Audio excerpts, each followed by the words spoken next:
Okay guys, this is one of my favorite plants. It is a huge Dracaena. This guy is so happy. He's outside today. He's going to stay outside. He has gotten so big. I just love him. And I'm going to probably repot him, but look at him. He got a little crispy. He's been in the house most of the winter. And so now he's celebrating his beauty and showing off. But typical Dracaena.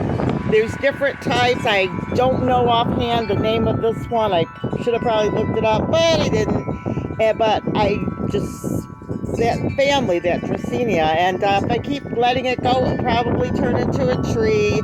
It's just a beautiful plant that I just absolutely love. So there you guys go. I hope you enjoy the nice windy day. The Dracaena is loving it. You know, wind and all these things help your plants.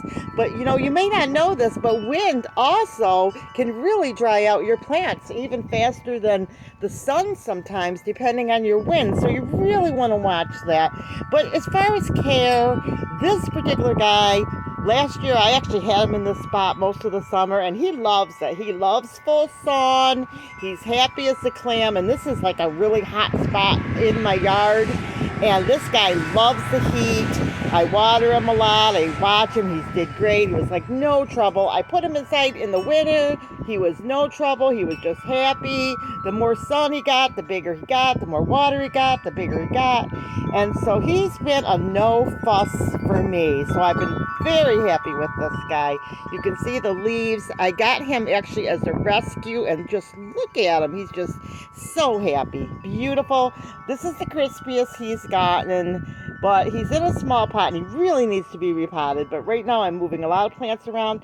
But for me, this Dracaena loves the sun, full sun, and I give him a good drink whenever he needs it because, hey, we don't want those crispy leaves. But if you get them, or you get them on the tip, you just take a scissors and clip them off if you want them to look nice and neat. So he's going to get a haircut, but right now, he's just sitting there all proud and showing off his beauty. Okay, guys, remember, big or small, you too can be a backyard farm. God bless.